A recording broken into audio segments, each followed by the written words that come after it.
होती है, ऐसी होती है, एक फोर्स नीचे लगा एक ऊपर लगा, तो इसको थोड़ा ट्विस्ट कर देगा। थोड़ा बहुत ट्विस्ट होने की वजह से क्या होगा, यहाँ पे शियर स्ट्रेसेस डेवलप होंगे, शियर स्ट्रेसेस। तो shear stresses over an area defined as tangential force per unit area. Tangential क्यों है, क्योंकि यार ये ऐसे लग रहा है ना थोड़ा सा एसेंट्रिक होके इससे, तो sigma S is equal to F tangential by area. Area कौन सा वाला, ये वाला, जिस एरिया के टेंजेंशियली फोर्स लग रहा है। एरिया ए के टेंजेंशियल लग रहा है फोर्स एफ, इसलिए वो फोर्स और ये area, this is called as shear stress. अब शियरिंग क्या होती है, देखो आप शियरिंग का एग्जांपल, सबसे बढ़िया एग्जांपल है कि आप जब एक पेपर को काटते हो कैंची से, तो कैंची कट नहीं करती है, कैंची शियर करती है। शियर मतलब आपने देखा होगा कैंची के ना दो जो होते हैं वो ऐसे होते हैं, ऐसे, कभी भी इसके ऊपर नहीं काटेगा, ये ऐसे ऊपर जाके नहीं लगता है, ये साइडवेज मूव करते हैं ऐसे। तो क्या होगा, जो भी ऑब्जेक्ट इनके बीच में आएगा उसको शेयर कर देगा, है ना। तो शेयर लोडिंग से ये कैंची काटती है ऑब्जेक्ट को, ये इसका एग्जांपल हो गया। अब फिर आता है वॉल्यूमेट्रिक स्ट्रेस। पहला देखा लॉन्गिट्यूडिनल, फिर शियर स्ट्रेस, अब वॉल्यूमेट्रिक। अगर किसी ऑब्जेक्ट में सभी डायरेक्शन से फोर्स लगा दिया जाए तो उसको बोलेंगे कि वॉल्यूमेट्रिक स्ट्रेस लग रहा है, ठीक है, यानी वॉल्यूमेट्रिक लोडिंग हो रही है। क्या एग्जांपल हो सकता है इसका, ऐसा कहाँ होता है कि जब सभी दिशाओं से फोर्स लगे। When an object, when a solid is submerged in some fluid, किसी फ्लूइड में उसको Yes, sir. सबमर्ज हो गया, यानी कि पानी में डुबो दोगे तो चारों तरफ से फोर्स लगेगा और उसको बोलेंगे वॉल्यूमेट्रिक लोडिंग। और उस वॉल्यूमेट्रिक लोडिंग या फिर सभी डायरेक्शन से लगने वाले फोर्स की वजह से एक स्ट्रेस डेवलप होगा जिसको बोलेंगे वॉल्यूमेट्रिक स्ट्रेस या बल्क स्ट्रेस, ठीक है।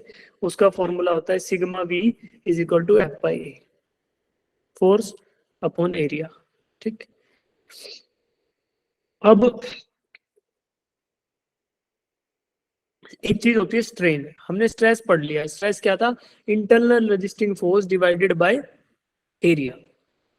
अब करते स्ट्रेन, स्ट्रेन होता है change in length upon original length, या फिर change in configuration upon original configuration. तो अगर हम लॉन्गिट्यूडिनल टर्म्स में बात करें, लॉन्गिट्यूडिनल स्ट्रेस था, जैसे कि लेंथ के टर्म्स में बात करें, तो the ratio of change in length divided by original length, this is called as strain, है ना, लॉन्गिट्यूडिनल स्ट्रेन। अगर वो एरिया में होगा, change in area upon original area, तो उसको क्या बोलेंगे, एरिया का स्ट्रेन। वॉल्यूम में होगा तो वॉल्यूमेट्रिक स्ट्रेन, ठीक है, एरियल स्ट्रेन। तो इस तरीके से स्ट्रेन होता है change in configuration original configuration. Longitudinal strain होगा, लॉन्गिट्यूडिनल स्ट्रेन सिग्मा, ये एप्सिलॉन होता है इसका, जैसे कि स्ट्रेस का था ना सिग्मा, स्ट्रेस को हम सिग्मा से डिनोट कर रहे थे, sigma longitudinal, Yes, sir. Sigma volumetric, है ना, ऐसा कर रहे थे, सिग्मा शियर एस, या फिर इसको टाउ से भी डिनोट कर सकते हो। तो ये हमने क्या किया, sigma was the symbol of stress, इसी प्रकार से epsilon is the symbol of strain. और स्ट्रेन क्या होता है, change in configuration upon original configuration. Shear strain को थीटा से डिफाइन करते हैं, इसका एक रीजन है, जब शियर स्ट्रेन बताऊंगा तो समझ आएगा। वॉल्यूमेट्रिक स्ट्रेन होता है एप्सिलॉन बी। तो ये हो गया change in configuration upon original configuration. तो लॉन्गिट्यूडिनल स्ट्रेन क्या होगा बेटा, change in length divided by original length. मान लो एक यहाँ पे एक बार है, ठीक है, इस बार को मैं फोर्स F लगा देता हूँ दोनों साइड से, इधर से F लगाया, उसी के बिल्कुल सेम लाइन ऑफ एक्शन पे एक और फोर्स लग गया लेफ्ट हैंड साइड में F। तो इन दोनों F की रिस्पॉन्स में इसके अंदर चेंज आएगा लेंथ में, क्योंकि ये रिजिड बॉडी तो है नहीं। तो on the application of external force the distance between the two particles, two points will change as a response of this applied force. तो इसकी वजह से इस रॉड की लेंथ में कुछ चेंज आएगा, तो उसी को बोलेंगे change in length. And divided by original length, कि जब ये फोर्स नहीं लगे हुए थे उस टाइम इसकी लेंथ क्या थी। तो मान लो लेंथ में चेंज आ गया डेल्टा एल, एक finite change delta L was observed in the length of this road, और इसकी ओरिजिनल लेंथ थी एल। तो मैं स्ट्रेन को क्या लिखूंगा, longitudinal strain will be nothing but change in length divided by original length, यानी delta L by L is the longitudinal strain. Similarly, ये आपको बता दिया मैंने, this is called as longitudinal strain। उसके बाद shear strain क्या होगा, this type of strain is produced when the deforming force causes a change in the shape of the body। ये shape को बदल देगा, ये initially regular shape है, ठीक है, एक क्यूबॉइडल शेप आपको दिख रही है, इस पे आपने टेंजेंशियल फोर्स लगाया है, ऊपर वाले एरिया के टेंजेंट लग गया और एक नीचे वाला एरिया उसके भी टेंजेंट लग गया। तो ये टेंजेंशियल लोडिंग की वजह से क्या होगा बेटा, there will be change in the shape of this object. कैसा हो जाएगा, ऐसा हो जाएगा। हो गया। तो इसकी वजह से कुछ चेंजेस ऑब्जर्व होंगे, उनको बोलेंगे शियर स्ट्रेन। कैसा चेंज आएगा, ऐसे होगा कि ये डिफॉर्म्ड बॉडी का 2D प्रोजेक्शन मैंने ले लिया, तो क्या हुआ बेटा कि यहाँ पे जो डिफॉर्मेशन आया, अगर मैं इसको एक्स बोल दूं, ये एक्स मूव कर गया, ये एज इनिशियली यहाँ पे था ना इधर, अब ये टेंजेंशियल लोडिंग के रिस्पॉन्स में ये मूव हो गया थोड़ा सा लेफ्ट राइट साइड में, और ये इधर ऐसे डिफॉर्मेशन आपको ऑब्जर्व हुआ एक्स। तो एक्स इज द डिफॉर्मेशन, और ये इसकी जो ये हाइट है, ये एल है, ठीक है। तो अब डिफाइन करने के लिए when we define strain, shear strain, तो शियर स्ट्रेन क्या होता है, थीटा एंगल जो बना है यही शियर स्ट्रेन है। Theta is X by L, theta is equal to X by L, ठीक है। एक्स बाई एल होता है, और यही क्या होगा for small values of theta, जब थीटा की छोटी वैल्यूज होंगी तो इसको बोल देंगे टेंजेंट थीटा, ठीक है। स्ट्रेन होता है theta, but for small values of theta, theta is equal to tan theta, तो इसलिए उसको लिख देंगे एक्स बाई एल, ठीक है, स्मॉल वैल्यूज के लिए, ठीक है। अदरवाइज कैसे निकालते, अदरवाइज निकालते tan inverse of x by L, but उतने में स्ट्रेन नहीं होता, फिर वो परमानेंट डिफॉर्मेशन हो जाता है चीजों का। वो पढ़ेंगे इलास्टिसिटी में, बताया था ना मैंने आपको कि चीजें रिवर्स बैक करती हैं जब उसको लोड किया जाता है, on the removal of the applied load चीजें अपनी शेप को रिगेन करती हैं, इलास्टिक ऑब्जेक्ट्स। बट अगर एक लिमिट के बाद लगा दोगे तो परमानेंट डिफॉर्म हो जाएगा, टूट जाएगा। तो अगर आप थीटा की वैल्यू बहुत ज्यादा होगी, तो मान लो ऐसे आपने इतना लोडिंग कर दिया कि परमानेंटली डिफॉर्म हो गया, तो फिर वो उसको tan inverse L X by L करके ज्यादा एक्यूरेसी वो मतलब बनता नहीं है। तो these are generally defined for smaller values of theta, इसीलिए बोल देते हैं कि theta is some that shear strain, और वही कहलाएगा for smaller values of theta it is equal to tan theta, उसको एक्स बाई एल लिख लेंगे, ठीक है। अब फिर बात आती है वॉल्यूमेट्रिक स्ट्रेन की, कि वॉल्यूमेट्रिक क्या होगा। तो स्वाभाविक रूप से हमें पता चल रहा है कि volumetric strain is nothing but change in length upon original length, ठीक है। कोई ऑब्जेक्ट है, कोई ऑब्जेक्ट है, ठीक है, उसको मैं किसी फ्लूइड में सबमर्ज कर दूं, तो उसकी अगर इनिशियल वॉल्यूम वी थी और फाइनली ये थोड़ा छोटा हो जाता है फ्लूइड के फोर्स से। मान लो एक बलून है, ठीक है, एक बलून को जब पानी में डुबोगे तो उस पर हाइड्रोस्टेटिक फोर्स आएगा, यानी कि चारों तरफ से पानी का दबाव महसूस करेगा, तो उससे वो थोड़ा पिचक जाएगा। तो उसकी मान लो वॉल्यूम हो गई वी फाइनल, थी वी इनिशियल थी वी फाइनल हो गई। तो अब क्या हुआ कि ओरिजिनल वॉल्यूम तो था वी इनिशियल, और वी फाइनल क्या होगा, there will be some decrement in the volume, यानी डेल्टा वी वॉल्यूम कम हो गई। तो अब चेंज इन वॉल्यूम क्या आया, डेल्टा वी। वॉल्यूमेट्रिक स्ट्रेन क्या होगा, change in configuration upon original configuration. Since we are talking in terms of volume, तो उसको लिख सकते हैं change in volume upon original volume, so that is delta V by V, और इसी को लिख देंगे एप्सिलॉन वी। तो epsilon was the symbol, V is the volumetric, and change in configuration जो कि है change in volume divided by original configuration जो कि उसकी इनिशियल वॉल्यूम थी। ये हो गया आपका वॉल्यूमेट्रिक स्ट्रेन। इसके बाद आगे बात करेंगे हुक्स लॉ की। अगर स्ट्रेन में डाउट है तो स्ट्रेन में जिनको डाउट है वो पूछ लो, then we will proceed to Hooke's law.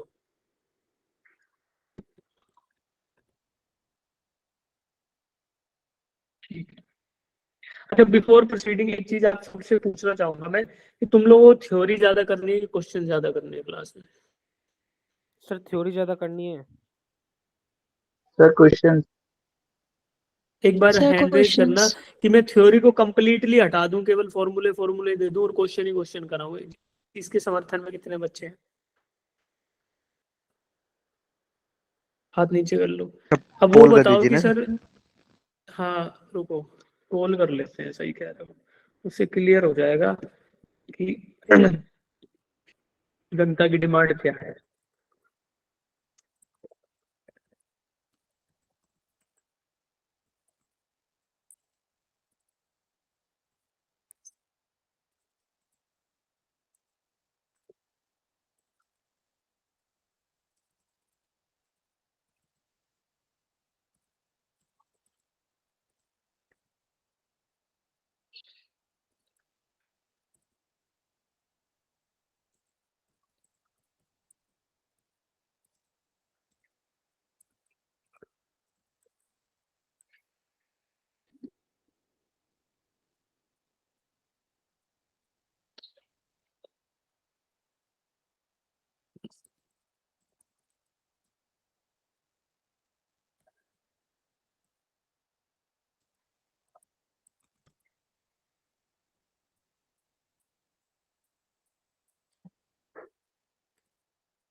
देखो बात ऐसी है कि इसका आंसर आप ना थोड़ा सोच समझ के देना, ठीक है। और जब इसका आंसर दोगे तो सोच समझ के देना, नहीं तो क्योंकि आपका नुकसान हो सकता है। अभी तुम जो जो उसमें बोल दो कि क्वेश्चन ही क्वेश्चन कराओ और फिर कोई क्वेश्चन कर नहीं पा रहा है तो उसका भी एक डिसएडवांटेज रहेगा, है ना। देखो पोल में है, उसमें आंसर करो।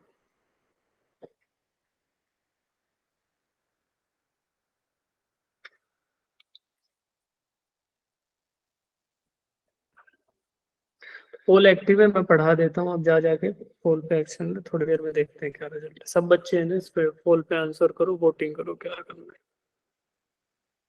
आप लोगों की डिमांड क्या है, फिर हिसाब से देखते हैं कैसे देखते हैं।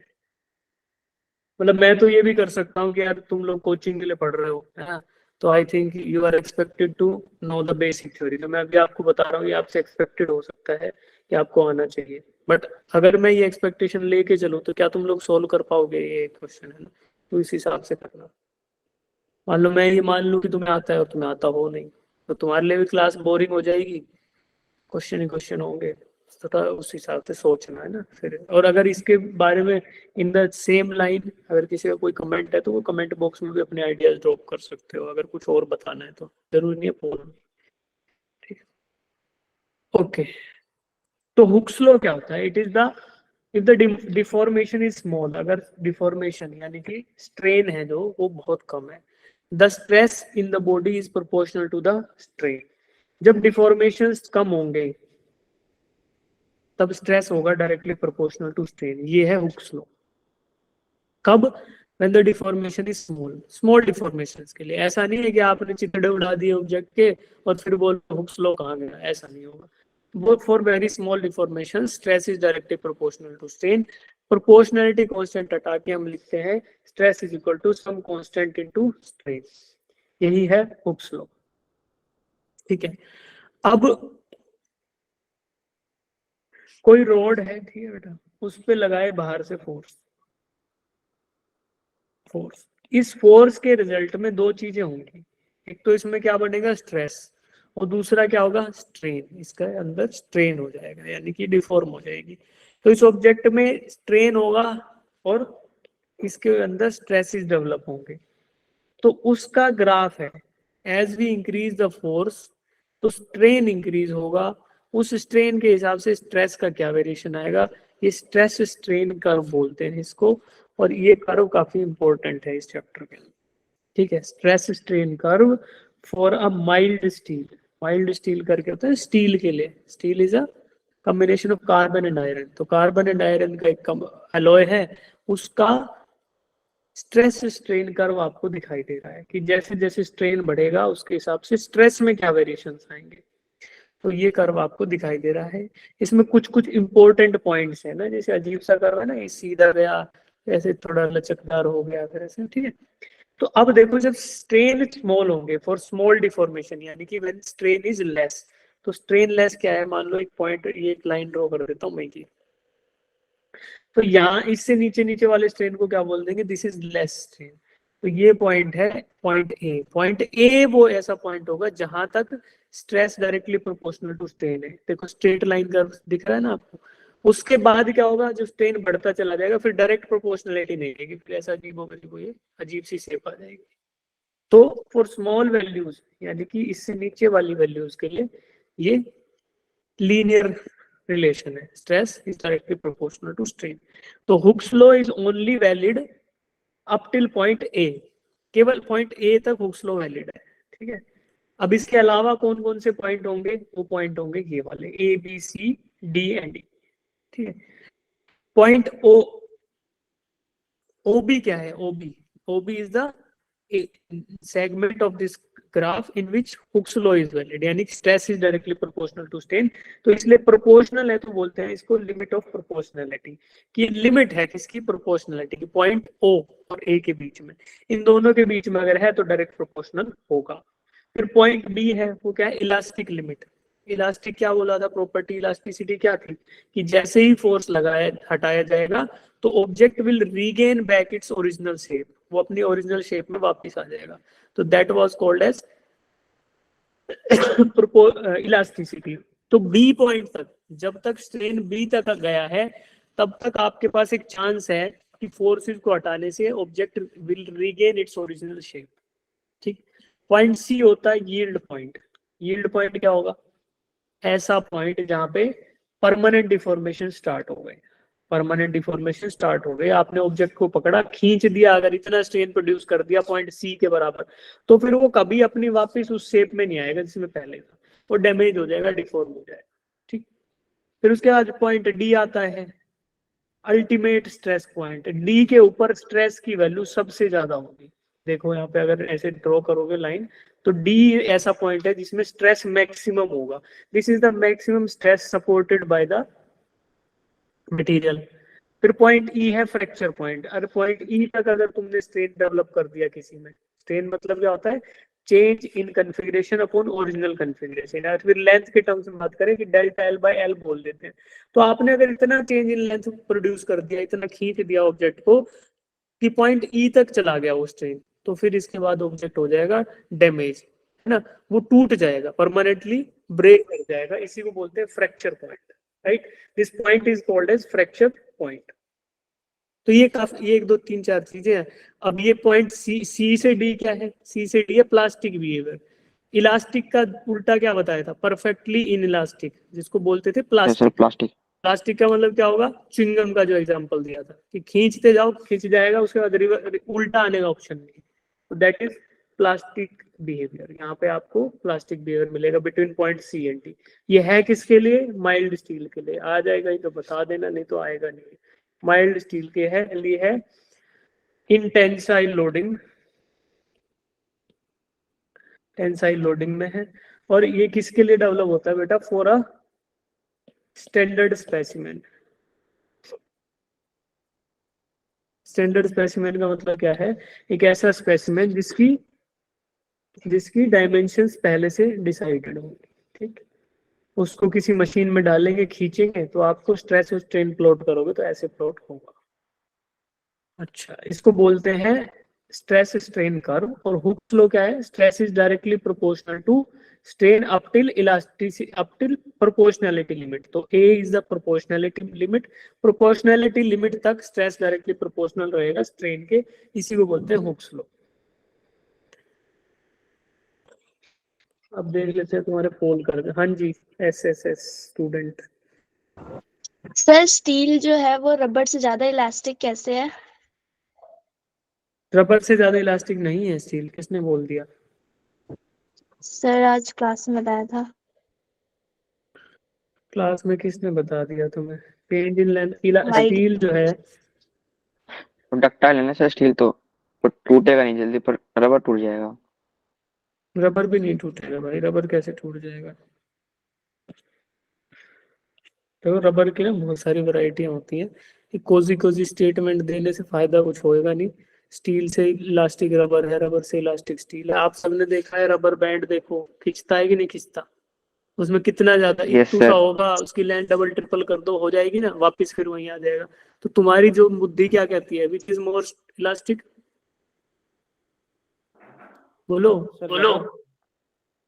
सिंपल है यार, स्टील की रबर रोड को खींचोगे, उसमें हार्डली 5-10% डिफॉर्मेशन आएंगे, वो उसके बाद परमानेंटली डिफॉर्म होना स्टार्ट हो जाएगा।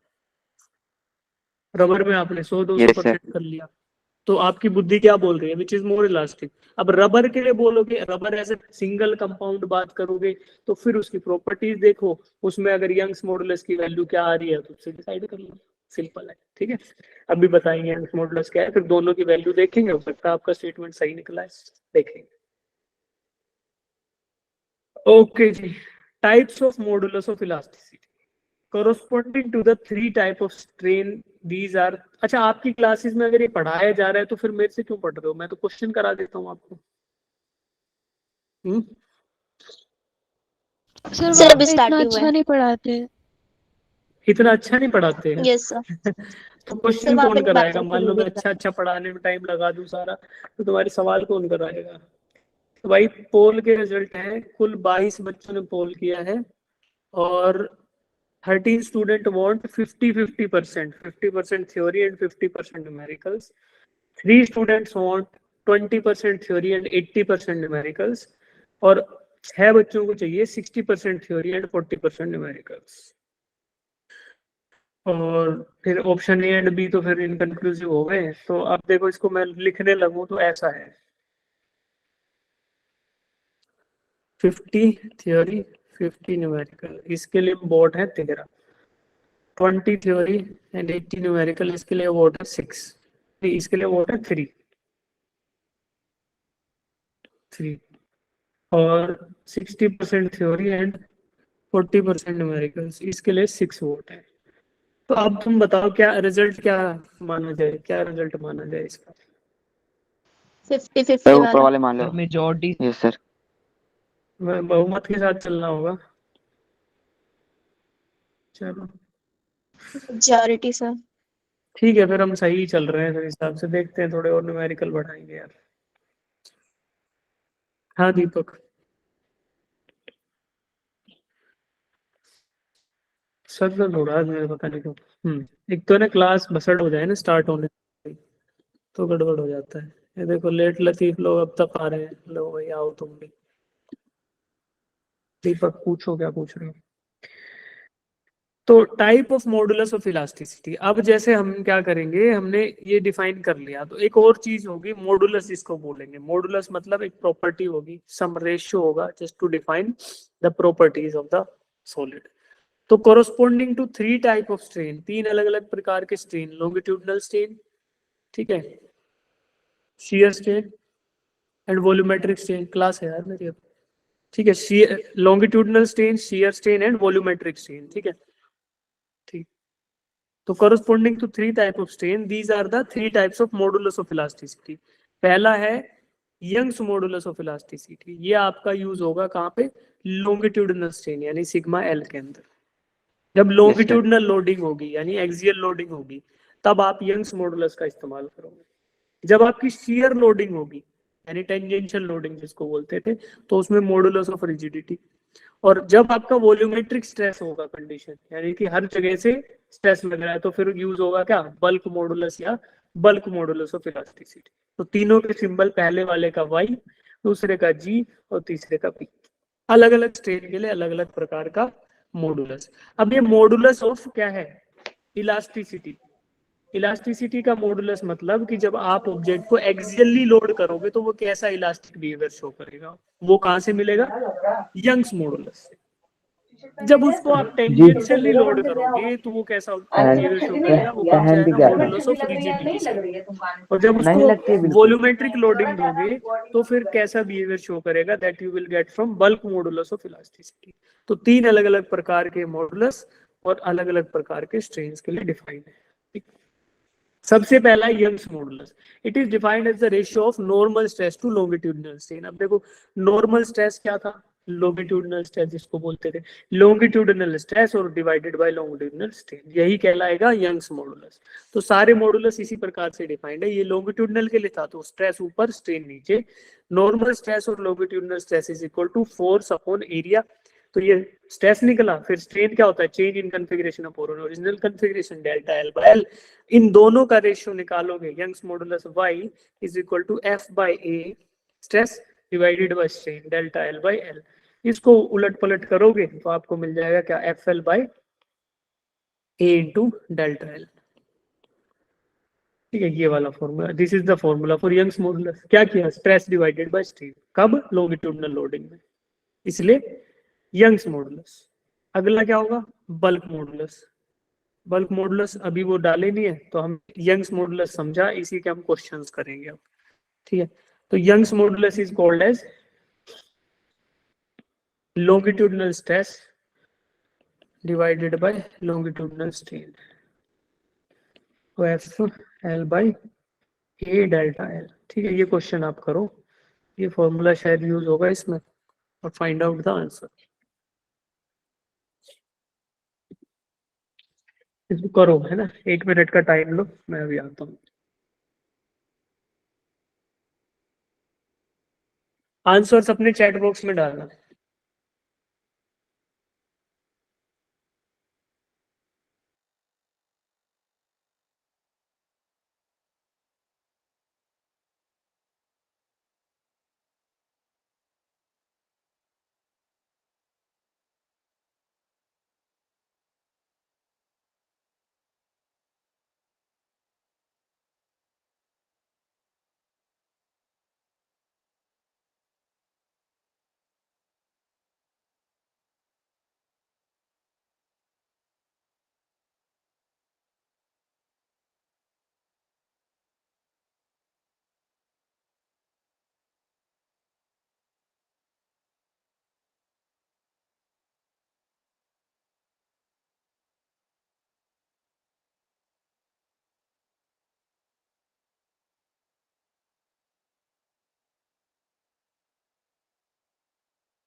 कर लिया भाई?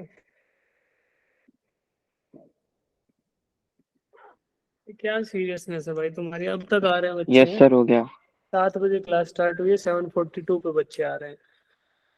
कोई 7, 7:30 आ रहा है, कोई 7:40 पे आ रहा है। एक दिन मैं आऊं क्या 7:40 पे, कैसा लगेगा? Assume that the shear stress in the steel exceeds above stress दे दिया, the steel ruptures. If the shearing force necessary to rupture a steel bolt of diameter this, ठीक है, then x is, x पूछ रहा है, क्या बोल दिया इसने यार? इसमें shear अच्छा, stress का shearing फॉर्मूला force, लगेगा ना? shear force का एक क्वेश्चन है, तो shear stress का है ना? Yes sir. हाँ, तो सबसे सर होगा नहीं, 3.14 आएगा। छोड़ दो उसको, बाद में कराएंगे। ये क्या है? Steel ceiling and mass strain in the wire, ये कर लो बेटा। सॉरी यार, मैं सर वो उसका आंसर क्या था? उसका आंसर देखेंगे, तब करेंगे, तभी देखेंगे क्या है आपका। तो 3.14 आ रहा है। देखेंगे, लिख लेते हैं, जब इसको करेंगे तो देखेंगे। चलो,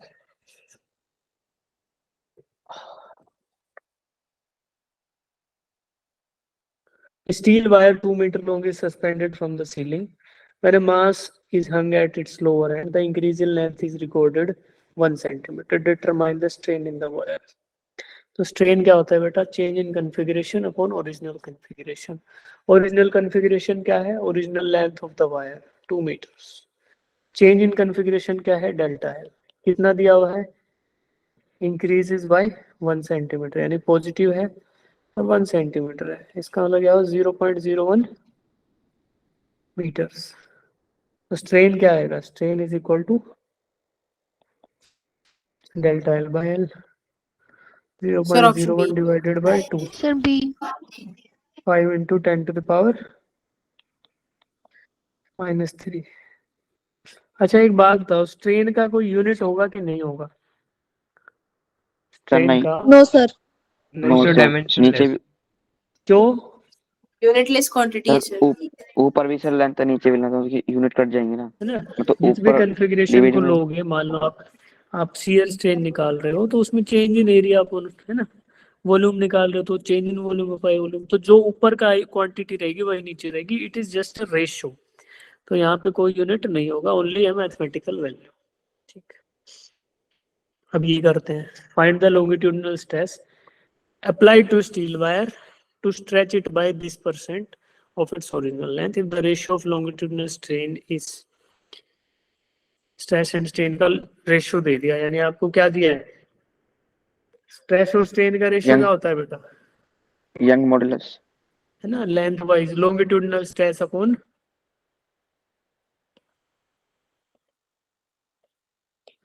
longitudinal stress divided by longitudinal strain, ये होता है यंग्स मॉडुलस।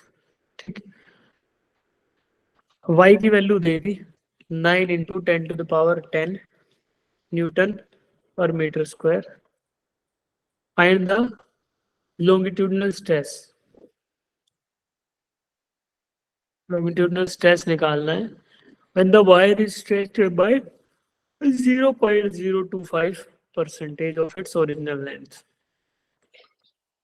करो इसको।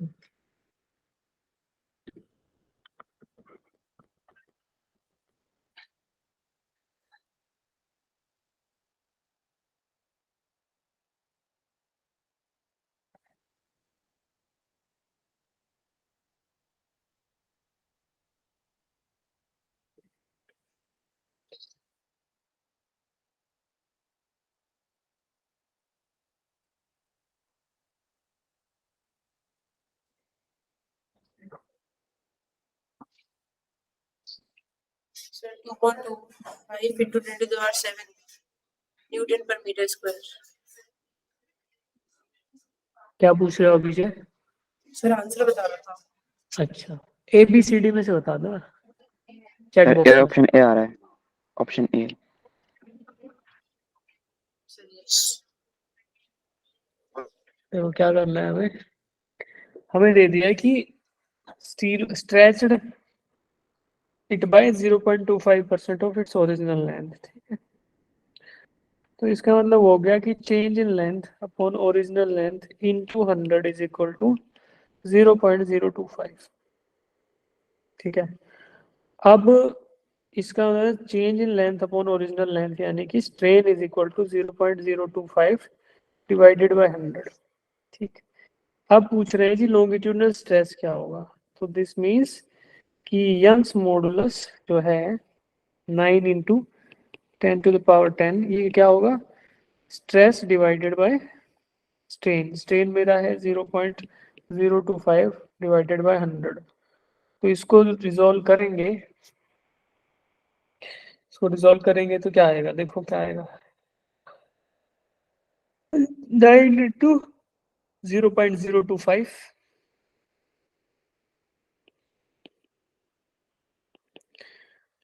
0.025 इंटू 10 टू द पावर 8, ये आएगा। तो इसको क्या करेंगे, 9 इंटू 2.5 कर लो। क्या ऑप्शन आ रहा है बेटा, ऑप्शन ए। ऑप्शन ए आ रहा है। Sir, 2.25 Yes, sir. into 10 to the 7 Newton E/second square. अच्छा हाँ, 2.5 इंटू 9 तो 2.25 ऐसा करके आएगा, और 10 टू द पावर 7, तो ऑप्शन ए सही लग रहा है। Sir, यही आया है, sir, यही ऑप्शन सही है। तो इसके बाद जो है ऑप्शन ए, ठीक है। कुछ खास था नहीं इस क्वेश्चन में। अब अगला देखो एक बार, लास्ट क्वेश्चन है, ये कर लो, फिर डाउट्स पूछ लेना आपने।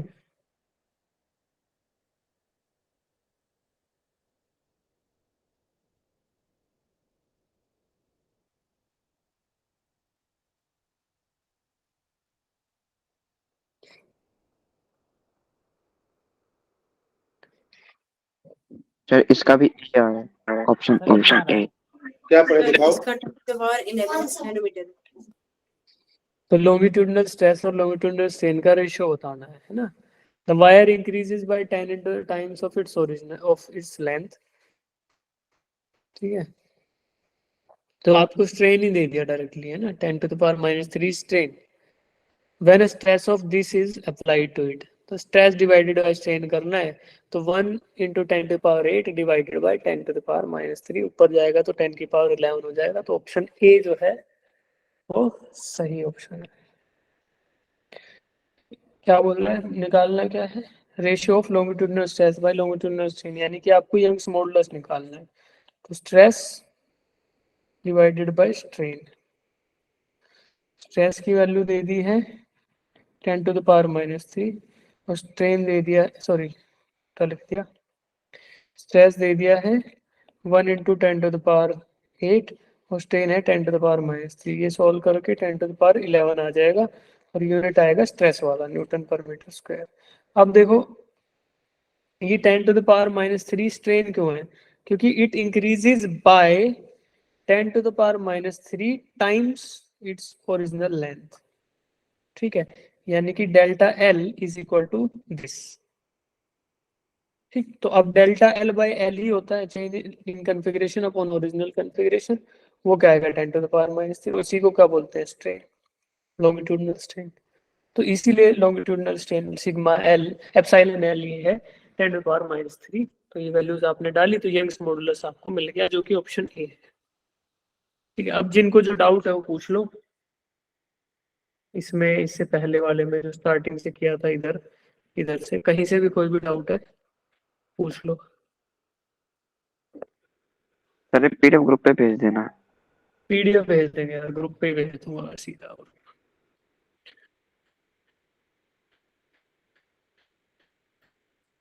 और बताओ, सर आपकी बिटली लिंक बन गई? बिटली लिंक यार है नहीं अभी, बिटली लिंक पता नहीं कहाँ है। पता सर अभी करता हूँ बनी तो लिंक है तो, कंबाइन। हाँ वो ही करना पड़ेगा कंबाइंड ही। और ये अभी तो क्लास का ही नहीं चल रहा लिंक, आज क्लास कैसे ज्वाइन हुई है वो भी एक बड़ी आफत है ना, सबको पता ही चल गया कितनी दिक्कत आ रही है। तो आई थिंक वो लिंक का कुछ मेजर इशू हो गया है, कल भी वो लिंक नहीं चला था, आज भी नहीं चला, आज दूसरा